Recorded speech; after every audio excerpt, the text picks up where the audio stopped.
Kata orang, kita rakyat banyak yang miskin, tapi sebenarnya kita itu orang kaya. Dan kita juga baik hati loh, karena kita ikhlas wakil kita dapat fasilitas yang sangat mewah. Sudah ganti mobil 3 kali, dapat tas branded 4 kali, ditambah dapat apartemen mewah di Kuningan. Sewa apartemennya aja 200 juta per tahun. Kalau per bulan bisa 16 juta lebih. Kalau seperti kita mahasiswa, bayar kos 1,5 juta aja suka nunggak. Sampai ditagih ibu kos, alasannya minggu depan ya bu, padahal 1 bulan. Itu juga nunggu ditransfer sama orang tua. Siklus macam apa ini, astaga. Rakyat tidak bisa bayar kos, demi wakil bisa sewa rumah. Rakyat rela beri beras murah, demi wakil bisa beli beras premium. Rakyat rela macet-macetan dan berisik kena polusi, demi wakil bisa menikmati jalan pakai totot. Tapi kami di sini merasa kurang memanjakan Teresia.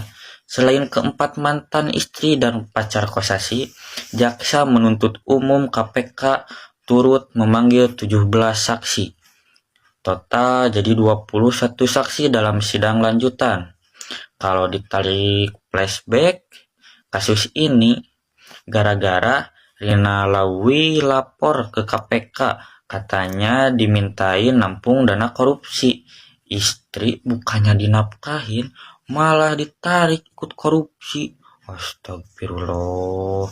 Akhirnya Kosasi sama Ekiawan Heri Priyanto didakwa merugikan negara sebanyak 1 triliun rupiah.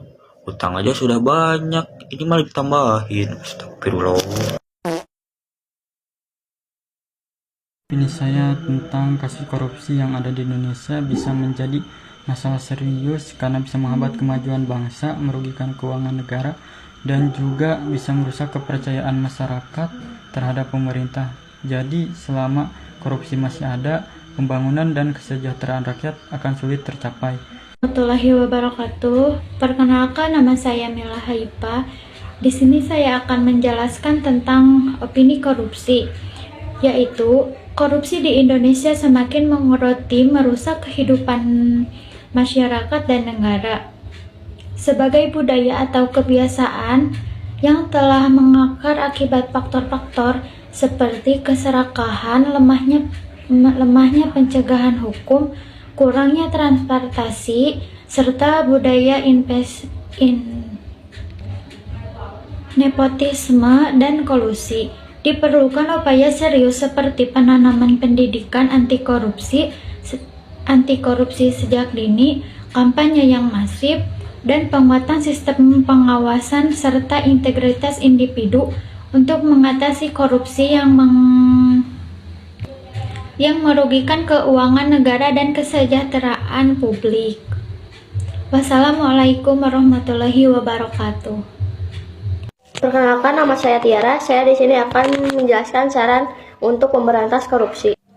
Korupsi mencakup penguatan integrasi diri melalui pendidikan moral, gaya hidup sederhana, dan penegasan hukum yang tegas, seperti sanksi pemiskinan bagi para koruptor. Selain itu, pemerintah perlu meningkatkan transparansi anggaran. Masyarakat juga berperan penting melalui partisipasi aktif dan kontrol sosial untuk mencegah praktik korupsi.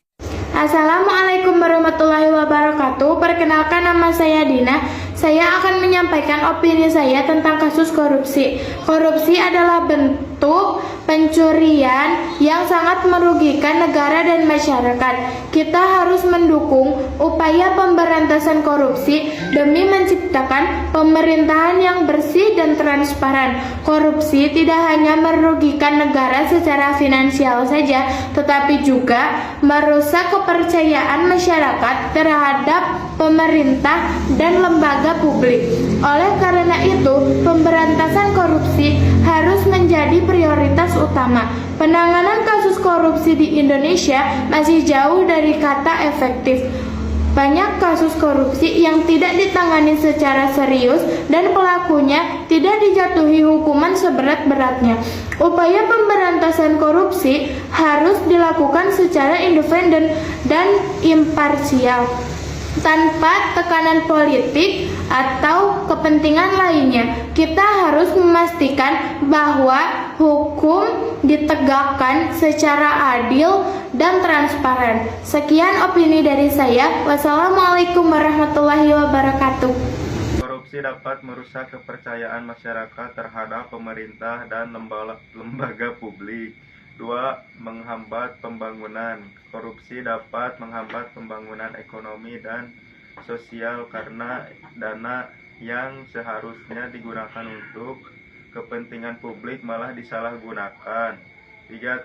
Tidak adil. Korupsi tidak adil karena merugikan masyarakat yang tidak memiliki akses sumber daya untuk melakukan korupsi. Sekian opini dari saya.